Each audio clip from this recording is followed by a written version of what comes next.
দশকের গুরুত্বপূর্ণ আমল হলো দুইটা। এই 10 দিনের মানে শেষের 10 দিনে আগের আমলগুলো চলবে, নতুন করে আরো 2টা ফাইল অ্যাড হবে। মানে প্রেসক্রিপশন আগেরটাই, শুধু নিচে আর 2টা ওষুধ যোগ আছে। কথা বুঝেন নাই?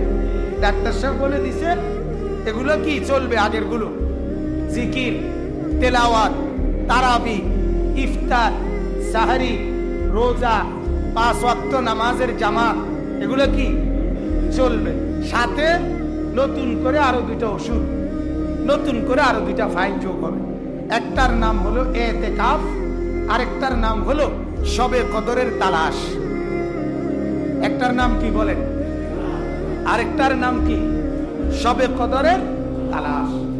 এই দুইটা এইটার সাথে যোগ হবে। এতেকাফ বছরের আর কোনো দিন আর কোনো সময়, বছরের অন্য সময়ে অন্য মৌসুমে এতেকাফ করা হয় না, এখনই একটা সুযোগ। তো এতেকাফের গুরুত্বটা আপনি বুঝবেন আগে শবে কদরের উপরে আমি একটু কথা বলি, তাইলে আপনার এটার সাথে এটা মিলাইলেই আমার কথা বুঝবেন এবং কথাও শেষ হয়ে যাবে। শবে কদরের ব্যাপারে আগে একটা কথা বুঝেন। 1 নম্বর কথা হলো শবে কদর, সব এই শব্দটা হচ্ছে ফার্সি শব্দ। কি শব্দ বলেন? অর্থ হচ্ছে রাত। কদর কোরআনুল কারীমের মধ্যে ব্যবহৃত শব্দ। এই রাত্রিটাকে আল্লাহ তাআলা বলছে কদরের রাত, সম্মানের রাত, ইজ্জতের রাত, ফয়সালার রাত। কিসের রাত? ফয়সালার রাত। তো ফার্সি ভাষা আমাদের এই উপমহাদেশে একটা সময়, আমাদের এই উপমহাদেশে মোগল সাম্রাজ্যের প্রভাবের কারণে ফার্সি ভাষার ব্যাপক প্রচলন ছিল।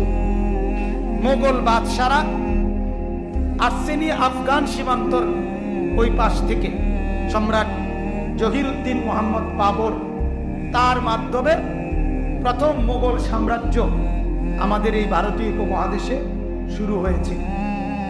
এরপরে বহু মোগল বাদশাহ, দ্বিতীয় বাহাদুর শাহ যাকে বলে, ব্রিটিশ জাত থেকে রাজত্ব কেড়ে নিছে, সম্রাট শাহ আলম বলতো তাকে। তো এই এ পর্যন্ত এই মোগল বাদশাহ সহ এই ভারতীয় উপমহাদেশে বহু মুসলিম শাসক শাসন করেছেন। এই সমস্ত শাসকদের আমলে মূল রাষ্ট্রীয় ভাষা ছিল এবং অফিস, আদালত, কোর্ট, কাছারি সবকিছুতে ফার্সি ভাষা। যার কারণে ফার্সি ভাষার বহু শব্দ আমাদের এই উপমহাদেশের চলমান এখনো চলছে। এর মধ্যে এইটা একটা সবে কম। আদালতের বহু শব্দ এখনো ফার্সি ভাষা। এই আদালত এটা ফার্সি ভাষা। কথা বুঝছিলেন? এরপরে এই যে পেশকার, এই যে বিচারকের সামনে যে মিয়া ফাইল কি করে দেয়, আউগায় দেয়, আরে কি কয়? এই পেশকার ফার্সি শব্দ। পেশকার মানে কাজটা যিনি পেশ করে, উপস্থাপন করে ওনার সামনে ফাইলটা। এরকম আপনার এজলাস, এই যে বিচারক যেই চেয়ারটাতে বসে এটারে এজলাস করে, বিচারকের এজলাস, এগুলো ফার্সি শব্দ। এর অনেক আছে। যাই হোক, তো এরকম একটা শব্দ হলো শবে কদর। সব, শবে বারাত, শবে মেরাজ, সব অর্থ হলো রাত। আচ্ছা, কদর এই শব্দের 3টা অর্থ। এক হলো সম্মান, ইজ্জত। যে বান্দা গুনাহ আর নাফরমানির মধ্যে ডুবে একেবারে নিকৃষ্ট ছিল, অপদস্থ ছিল, এই রাতের বরকতে আল্লাহ তাআলা তাকে গুনাহ মাফ করে সম্মানিত করে দেয়। এই জন্য এটাকে শবে কদর বলে। 2 নাম্বার, কদর অর্থ তাকদীর, ফয়সালা।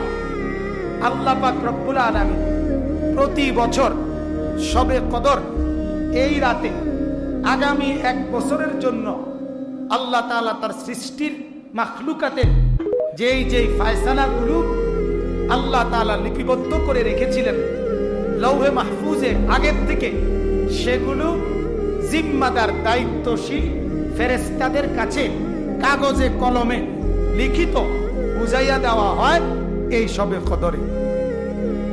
এই জন্য এটাকে বলা হয় ফয়সালার রাত। বুঝতেছে? 2 নাম্বার অর্থ, অর্থাৎ এই রাতে আগামী 1 বছরের এই পৃথিবীতে মৃত্যু কার, হায়াত কার, রিজিক কদ্দুর, কার কি, সবকিছু আল্লাহ তাআলা ফেরেশতাদের কাছে লৌহে মাহফুজ থেকে, মূল কফি আগের থেকেই লেখা। তকদির ফায়সালা লেখা আছে আসমান জমিন সৃষ্টির 50,000 বছর আগে। এটা হাদিস। এই যে নদী, এই নদীতে ঢেউ বইবে কয়দিন, এটা লেখা আছে। এই পৃথিবী আলো ফুটবে কতদিন আর অন্ধকার হবে কতদিন, এটা কি আছে? লেখা। প্রতিটা হাসি কান্না এটাও লেখা আছে। আপনি জিন্দেগিতে হাসবেন কয়বার, এটা লেখা আছে। আপনি জীবনে কাঁদবেন কয়বার, এটাও কি আছে? লেখা আছে। তাকদীরের বাইরে, হিসাবের বাইরে আল্লাহর সৃষ্টিতে কিছুই নাই, কিছুই নাই। একেবারে একটা কদম তাকদীরবিহীন ওঠে না, একটা কদম। তাইলে সবকিছুর ফয়সালা আল্লাহ তাআলা আগেই লিখে রেখেছেন। 2 নাম্বার অর্থ কি? শবে কদরের তাকদীর, ফয়সালা। আগত 1 বছরের যাবতীয় ফয়সালা আল্লাহ পাক রব্বুল আলামিন তার নির্ধারিত দায়িত্বশীল ফেরেশতাদেরকে কাগজে কলমে বুঝাইয়া দেয়। এই জন্য এটাকে বলা হয় কি? শবে কদর। 3 নাম্বার, কদরের আরেকটি অর্থ হলো সংকীর্ণতা। সংকীর্ণ মানে আপনার প্রশস্ত না, সংকীর্ণ, এটাও কদরের একটা অর্থ। যেমন কোরআনুল কারীমের মধ্যে আছে, আল্লাহ তাআলা বলেন যে ইয়াবসুতুর রিজকা লিমান ইয়াশাউ ওয়া ইয়াকদির।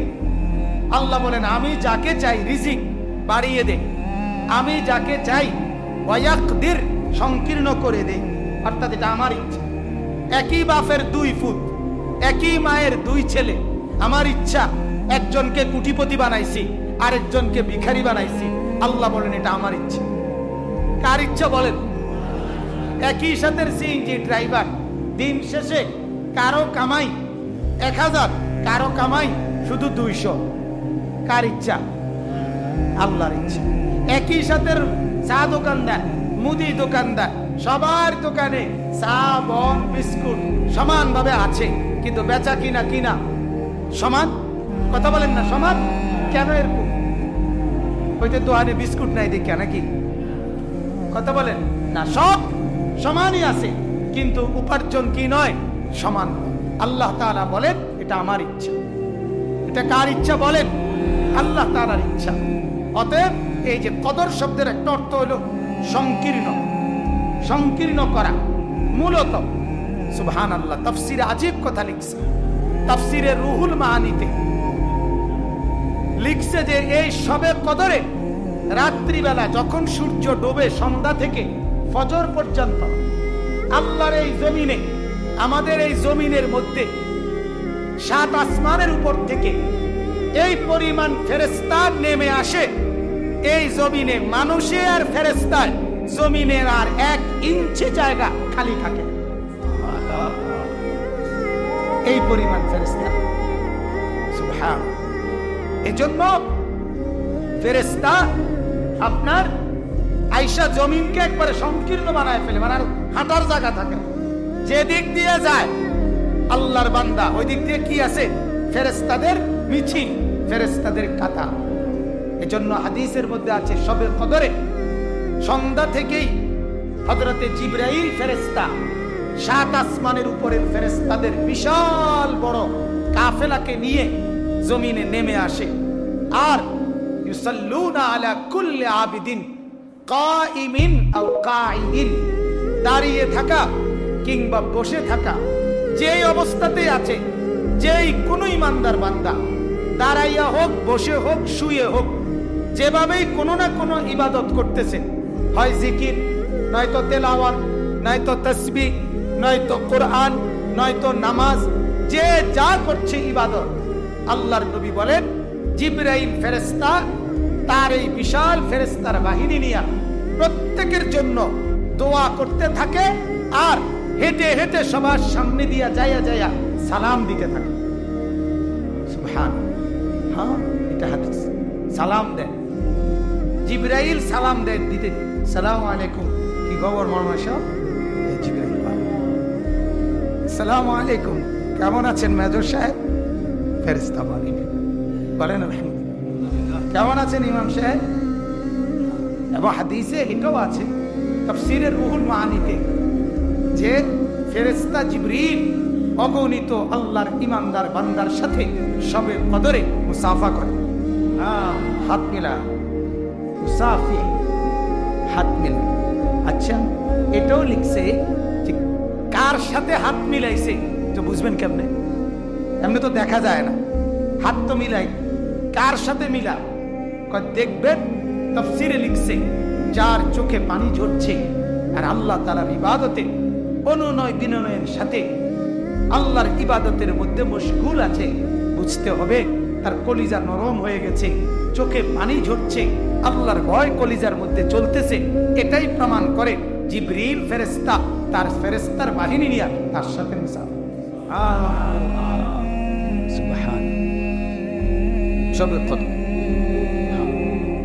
তো এজন্য জমিন কি হয়ে যায়? ফেরেশতাদের ভিড়ে সংকীর্ণ হয়ে যায়। তাফসীরে রুহুল মাআনিতে লিখছে ফেরেশতা, যত ফেরেশতা, আশ্চর্য কথা শুনে, কোন ফেরেশতা এক সেকেন্ডের জন্য আল্লাহর নাফরমানি করে না। কি করে না? সিস্টেমে নেই। ফেরেশতা অনেকটা রোবট সিস্টেম, কথা বুঝছেন কিনা? অর্থাৎ যেইটা যেমনে যাকে যেই ইবাদতের জন্য বলছে, যেই কাজের জন্য, সে তার ব্যতিক্রম কিছু করার মতো শারীরিক যোগ্যতাই তার ভিতরে নাই। এর নাম ফেরেশতা। ফেরেশতা এমনই যে তার আর উল্টা কিছু করার সিস্টেমে নাই, তার শরীরেই সিস্টেম। কথা বুঝছেন কিনা?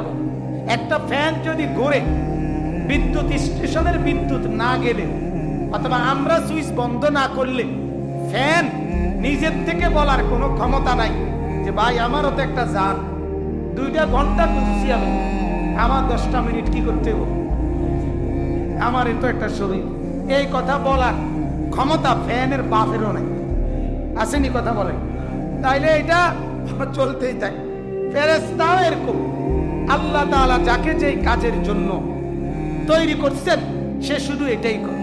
আজীব কথা আছে তাফসীরে, হাদিসেও আমরা পড়ছি যে এই ফেরেশতাকে আল্লাহ বলছে তুমি সুবহানাল্লাহ পড়ো। কি পড়ো? আলহামদুলিল্লাহ যে ফরন যায়, তারপরে এটাও জানা, বুঝেন নাই? উনি এটাও আর জানে না যে আরো তসবিহ আছে, ওনারে বলছে, আমারে বলতে কইছে কি সুবহানাল্লাহ, উনি এটাই বলতেছে। এর নাম ফেরেশতা। তো সেই ফেরেশতারা তাদের ইবাদত, আমল, জিকির, তাসবির অভাব করছে, কথা বলে। কিন্তু তাফসীরে রুহুল মাআনিতে, তাফসীরে রুহুল মাআনি বলতেছি এই কারণে, আমার শায়েখ আল্লামা মুফতি মুশতাকুর নবী সাহেব এই বছর উমরার সফরে, আমি যে উমরায় ছিলাম হযরতের সাথে রমজানে শুরুতে, এই সময় আমারে অনুরোধ করছে, আদেশ করছে যে এই বছর শবে কদরের বয়ান তাফসীরে রুহুল মাআনি পড়ে এরপরে করবেন। আমারে ওখানে ওয়াদা করাইছে মক্কা শরীফ, বলছে যে কোন পড়বেন তো? আমি জি হুজুর ইনশাআল্লাহ। এজন্য ওইটা পুরা পড়ছি, বিরাট আরবি তাফসীর, অনেক সময় লাগছে পড়তে, এই জন্য বারবারই তাফসীরের নাম হচ্ছে। এটা শ্রেষ্ঠতম তাফসীরের কিতাব, যিনি লিখছেন বাগদাদের আল্লামা মাহমুদ আলুসি আল বাগদাদি, শ্রেষ্ঠ মুফাসসির আরবি তাফসীর। আপনার শুধু একটা উদাহরণ বলি তাহলে কিতাবটার গুরুত্ব মনে আসবে। ওই মুফাসসির যিনি, উনি আল্লামা মাহমুদ আলুসির জীবনীতে আছে, উনি বলছেন কোরআনের তাফসীর লিখবার সময় যদি কোনো শব্দ বা ব্যাখ্যা, কোনো আয়াতের আমি যদি না বুঝতাম, বুঝতেছি না কি বুঝাইতে চাচ্ছেন আল্লাহ, আমি আমার লেখা বন্ধ করতাম, সব বন্ধ করে চোখটা শুধু বন্ধ করতাম, সাত আসমানের উপরে লৌহে মাহফুজে আল্লাহ তাআলা আমার সামনে খুলে দিতেন, আর ওই আয়াতের তাফসীর কুদরতি ভাবে আমার জন্য লিখে দিতেন। মালিকের সাথে যার এমন সম্পর্ক, ওনারা হলেন মুফাসসির। আর আমরা দেশেও 8,000 মুফাসসির, রোডে গাড়ে সিকরা সাহাবায় গুনাহ খানিতে কোটি কোটি মুফাসসির আমাদের দেশে, কোটি কোটি, একবার সব জানে, হাজার হাজার লাখ লাখ। এবং আল্লাহর নেয়ামত, আমরার দেশে কোনো নরমাল কোনো মুফাসসির নেই, সব আন্তর্জাতিক খ্যাতি সমিতি, বাইক ছিঁড়ে না, কথা বুঝছেন না? ওনার স্বাস্থ্য ভাইয়ের হিস্সা, হিস্সা মানে তো বোঝেন, ওই অংশের মানুষ ওনারে চিনে না, আমরা আন্তর্জাতিক খ্যাতি সমিতি, কথা বুঝছেন না? বিরাট উনি কই, নাম কই, টাইটেল কই, আরে সুবহানাল্লাহ, আন্তর্জাতিক খ্যাতি সম্পন্ন, ইউনিয়ন খ্যাতি বা উপজেলা খ্যাতি সম্পন্ন বা জেলা খ্যাতি সম্পন্ন এমন কেউ নেই, সবাই প্রথম থেকে বিদেশ, মাঝে মধ্যে বাইতেই এলাকায় আসে কি মাঝে মধ্যে দেশে, আল্লাহ মাফ করে। হ্যাঁ, ওনারা ছিলেন মুফাসসিরে কোরআন, চোখ বন্ধ করছেন তো 7 আসমানের উপর পর্যন্ত খালি হয়ে গেছে। তাফসীরে রুহুল মাআনিতে লিখছে, ফেরেশতারা যাদের নেকির কোনো অভাব নাই, এত বিপুল পরিমাণ নেকি থাকার পরেও শবে কদর এই পরিমাণ দামি, শবে কদরের নেকি এত দামি, শবে কদরের মর্যাদা এত বেশি, জিবরাইলের মতো শ্রেষ্ঠ ফেরেশতা, ফেরেশতাদের সর্দার পর্যন্ত আল্লাহর কাছে আবদার করে, আল্লাহ আমার যা বন্দেগী তার চাইতেও আমি বেশি দামি মনে করি শবে কদর। আর শবে কদর যেহেতু আপনি শুধুমাত্র উম্মতে মুহাম্মদীকে দিছেন, অতএব জমিনে না গেলে শবে কদর পাওয়া যাবে না, এজন্য আমি যেতে চাই জমিনে, আমার লাগবে শবে কদর, শবে কদর আমারও দরকার। এজন্য জিবরিল তার বাহিনী নিয়ে আয়েশা বলে, মাওলা আজ রাতে আপনি আপনার বান্দাদেরকে যে শবে কদরের নিয়ামত দিবেন এটা আমারও দেন, আমারও লাগবে এটা। সুবহানাল্লাহ, আমার বাপ, এজন্য বিষয়টা আপনি এই শবে কদর মানে 2 খান জিলাপি, ঠিক না কথাটা? ছোট 1 ফুটলা বিরিয়ানি দুপুরে রাইদা প্যাকেট করছে, ঠান্ডা হইয়া দাম শেষ বিরিয়ানি দিছে রাইতের 3টা, কথা বুঝছেন? এই 1 ফুটলা বিরিয়ানি, এটার নাম শবে কদর, এটার নাম শবে বরাত। আমরা তো এটাই মনে করি, কি এটাই মনে করি আমরা তো এটাই। 1 প্যাকেট বিরিয়ানি, 1 প্যাকেট খিচুড়ি, 2 খান জিলাপি, অথবা 2 খানের জায়গায় বেশি 4টা জিলাপি দিন, কথাটা বুঝেন নাই? নাহলে 8টা জিলাপি দিন, কি শবে কদর কি অর্জন বলে? হ্যাঁ, এজন্য বাপ এবার শুনেন জরুরি যে কথা, 1 নাম্বার তো বুঝলেন শবে কদর রাসূলুল্লাহ সাল্লাল্লাহু আলাইহি ওয়াসাল্লাম এবং আল্লাহর কোরআন, শবে কদরের অর্থ তো বললাম। এবার কোরআনুল কারীমে শবে কদরকে আল্লাহ তাআলা কি পরিমাণ গুরুত্ব দিয়েছেন, এই 2টা কথা আর বলবো, এরপরে আমার কথাটা শেষ। 1 নাম্বার হলো শবে কদরকে আল্লাহ তাআলা কি পরিমাণ মর্যাদাবান করেছেন। এইখানে আল্লাহ এই সূরাতে আল্লাহ তাআলা বলছেন, এইটাই বলার জন্য পড়ছি, লাইলাতুল কদরে খায়রুম মিন আলফি শাহর।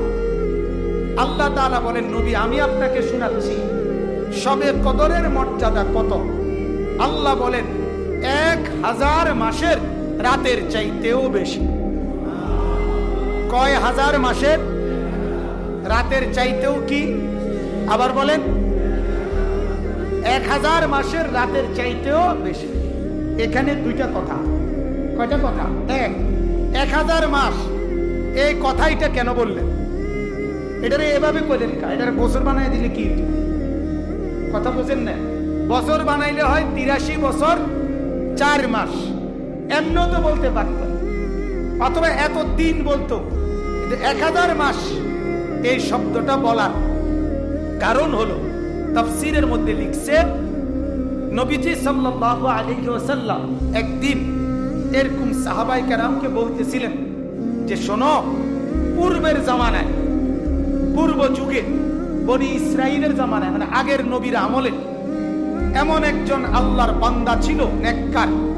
নবীজি শুনাইতেছিলেন, যেই আল্লাহর নেক বান্দা এক টানা 1000 মাস আল্লাহর রাস্তায় সর্বদাই যুদ্ধের পোশাক পরিহিত অবস্থায় অনবরত 83 বছর 4 মাস 1000 মাস যুদ্ধের পোশাক পরিহিত আল্লাহর রাস্তায় জিহাদ করেছে। লাবিসাস সিলাহা ফি সাবিলিল্লাহ আলফ শাহর। কতদিন? 1000 মাস। এই 1000 মাসে কোনদিন হইল রাতে কিংবা দিনে যুদ্ধের পোশাক খোলে নাই। যুদ্ধের পোশাক কি? সৈনিকের অস্ত্র আলাদা করতে নাই, এটা না নিয়ম? আপনাদের নিয়ম এটা না? সৈনিকের অস্ত্র কি হয় না, সৈনিক থেকে কি হয় না, আলাদা আলাদা হয় না। ঠিক 1000 মাস এক টানা লোকটি 83 বছর 4 মাস এই লম্বা ইবাদত করছে। আল্লাহ নবী সাল্লাল্লাহু আলাইহি ওয়াসাল্লাম যখন এই কথাটা বলছে, একটা বর্ণনা, আরেক বর্ণনা আছে ওই লোকটি ওই 1000 মাস সারা রাত ইবাদত করত, সারা দিন জিহাদ করত, আল্লাহর রাস্তায় যুদ্ধ করত, এভাবে কাটাইছে। আরেক বর্ণনা আছে 4 জন নেককার বান্দার কথা বলছে নবীজি, একজন না 4 জন, যারা এক টানা 80 বছর 80 আমান লাম ইয়াসুহু তরফাতা আইন বন্দেগী আর কি করুক, আমরার গড়েই তো 60 65 70। আপনি বলছেন, নবীজি বলছে আমার উম্মতের গড় আয়ু মা বাইনা 60 ওয়া 70, 60 থেকে 70 এর ভিতরে। তাইলে আমরা কি করুম আর আমল, আর ওই লোকের নেকির সমান যাব কেমনে? ফাআজিবাল মুসলিমুনা মিন যালিক ওয়া তাকাসারাত ইলাইহিম আমালুহুম। আল্লাহর নবীর সাহাবীরা নিজেদের আমলকে সামান্য মনে করতে লাগছে আর মনটা খারাপ করে ফেলছে। আরে আমরা এখন তাইলে কেমনে পৌঁছবো তার মতো, ওই উনার মতো? হ্যাঁ, আল্লাহ পাক রব্বুল আলামিন আরশ আজিম থেকে আল্লাহ এটা দেখছে কিনা? তো জিবরাইল পাঠাইয়া দিছে, পাঠাইয়া বলছে বন্ধু, নবীকে জানাইছে, বন্ধু আমার আপনাকে ভালোবাসি যেমন ওরারও তো তেমন ভালোবাসি, আপনার সঙ্গীগুলো রে আমি ভালোবাসি। আপনার মন খারাপ হইলে আমার যেমন কষ্ট লাগে, ওদের মন খারাপ হইলেও তো আমার কষ্ট লাগে। ভালোবাসি যেমন আপনাকে, ভালোবাসি যেমন আপনার বন্ধু, আপনার সঙ্গী, আপনার সাহাবীদেরকেও। জান বন্ধু, আমি একটা রাতি দিলাম, জানায় দিলাম, এক রাত ওই 1000 মাসের চাইতে বেশি দিয়ে দিন। লাইলাতুল কদরি খায়রুম মিন আলফি শাহর। তাহলে ওই যে 1000 মাস, এই শব্দ এটা বলার উদ্দেশ্য কি? ওই কথাইটা, এই ঘটনাই। এই কারণে 1000 মাসের কথাইটা কি করছেন? উল্লেখ করেছেন যে উম্মতে মুহাম্মদী ঘাবড়াইও না, মন খারাপ করো না, এক রাতে বন্দেগী করবা, আমি মাওলা তোমারে তাদের 1000 মাসের চাইতে বেশি নেকি দান করব। এবার দ্বিতীয় কথা কি? 1000 মাসের চাইতে বেশি, কি এর চাইতে বেশি? এখন এই বেশিটা কত? এই বেশিটা কত? তাফসীরে রুহুল মাআনিতে লিখছে, আজীব কথা, আমি নিজেও অবাক হয়েছি কেন হযরত এত গুরুত্ব দিয়েছেন এটা পড়ার জন্য। অর্থাৎ অনেক সুন্দর কথা এটাতে আরবিতে। তো ওইখানে লিখছে যে মূলত সবে কদর, যেমন একটা উদাহরণ দেই বুঝবেন। ইফতারের টাইমে আল্লাহর নবী বলছে রোজাদার যখন ইফতার করে ওই টাইমটা রোজাদারের খুশির সময়। কিসের সময়? প্রশ্ন হইল কেন? কেন খুশি? বুট, মুড়ি, পেঁয়াজ, আলু চপ, বেগুনি, বুরিন্দা, জিলাপি এগুলা খাবে এই জন্য, ঠিক না? কারণ এত বড় নেয়ামত ওনার বাপ দাদার 14 গোষ্ঠী খাইছে না, কথা বুঝছি, এই কারণে। তো তাই বাপ দাদা 14 গোষ্ঠী তো খাইছে, আমরাও তো বহুত খাইছি, ঠিক কিনা বলেন না? তাহলে এটা বড় কোনো আশ্চর্য কিছু না। বুট, মুড়ি, পেঁয়াজ, আলু চপ কোনো পৃথিবীর অবাক আশ্চর্য কোনো খাবার না, যেটার জন্য একেবারে এত বড় খুশি অনেক কিছু। তাহলে খুশিটা কি? খুশিটা হলো সুবহানাল্লাহ, খুশিটা হলো আল্লাহ পাক রব্বুল আলামিন বলছেন রোজাদারের রোজার বিনিময় দেয় কে? কথা বলেন। আল্লাহ বলছেন আমি দেই, আমি দেই, আমি দেই। তো সারাদিন সেই ভোর থেকে রোজাদার যখন রোজা রাখা শুরু করে, যখন সন্ধ্যা হয়, ইফতারের টাইম হয়, তো এই ডান কাঁধের ফেরেশতা যিনি এতক্ষণ পর্যন্ত এই লোকটার বহু নেক আমলের জিকির, তেলাওয়াত, নামাজ, দান, সাদকা, যাকাত এগুলোর নেকি এই ফেরেশতাই লিখতেছিলেন। কিন্তু সে তো রোজা রাখছে। ইফতারের এক টাইমে আল্লাহ পাক রব্বুল আলামিন যেন কুদরতি ভাবে আল্লাহ ডাক দেয় এই ফেরেশতারে, যে ফেরেশতা এই কলমটা এখন আমার হাতে দে, নেকিটা আমি দিয়েছি, এখন আমি দেব, আমার কাছে দে। আমার বান্দা রোজা রাখছে, এখন ইফতার, এখন তার রোজা পূর্ণ হবে, শেষ হবে, তুই লিখিস না, আমি দেব, আমি দে আমার হাতে। এই সময় এই জন্য আমি প্রতিদিন এটা একবার কল্পনা করি, প্রতিদিন একবার ভাববেন ইফতারের এক টাইমে যে ইফতারের আর 2 মিনিট, 2 মিনিট আছে, আমার মাওলা এখন কলম নিবে, আমার নেকি দিবে। এজন্য বুজুর্গানি দিন বলে, হাদিস তো এটা, যে এই ইফতারের আগ মুহূর্তে কান্নায় লেগে থাকা, দোয়াতে লেগে থাকা, মাওলা যেন কলম নিয়ে দেওয়ার টাইমে দেখবে, একবার না চাইবো আমার দিকে, কথা বলেন না কেন, আমার দিকে তাকাবে না, তাকায় দেখবে ভয় কাঁদতেছে, হাত তুলে রাখছে, অনুনয় বিনয় করছে, আল্লাহ তাআলা বলবে যারে দিলাম একবার বাড়াইয়ে, যা দিলাম, তো তোর চোখের পানি দেখে আমি সই কেমনে, যা দিলাম, বেশি করে দিলাম। তো আল্লাহ তাআলা বললেন শবে কদর, নবীকে বললেন বন্ধু আপনারে জানাইলাম 1000 মাসের চাইতে বেশি। কদ্দুর? ফেরেশতা জিবরাইলকে বলছে, জিবরাইল তোমারেও জানাইলাম 1000 মাসের চাইতে বেশি, কিন্তু বেশির পরিমাণ কদ্দুর এটা তোমরা জিগাইলেও কইতাম না, তোমাদেরকেও জানাইতাম না, এটা শুধু আমি আমার কাছে রাখছি, বান্দা বন্দিগি করবে আমার, দিমু আমি। এজন্য শবে কদরের নেকি কি পরিমাণ, 1000 বছরের চাইতে বেশি, সেই বেশিটা মালিক যত বড়, মালিকের বেশিও তো তত বড়, ঠিক কি না বলে? যিনি যত বড় তার বড়ও তো তত বড়, কথা বলেন না? চেয়ারম্যান বড় মাছ, এটা 12 কেজি হইলে হয়, এমপি সাহেবের বড় মাছ 25 কেজি না হইলে হয় না। যে যত বড় তার বড়ও তো কি তত বড়, তার বেশিও তো তত বেশি। তো আল্লাহ যত বড়, আল্লাহর বেশিও তো তত বেশি, আল্লাহর বড়ও তো তত বড়। আল্লাহ তাআলা বলে বন্ধু আপনার সংখ্যা বলে লাভ নাই, ফেরেশতাগণের সংখ্যা বলে লাভ নাই, বিষয়টা শুধু আমি আমার হাতে রাখলাম, আমার বান্দার বন্দেগী দেখব আমি, শবে কদরে নেকিও দেব আমি। বলেন আলহামদুলিল্লাহ।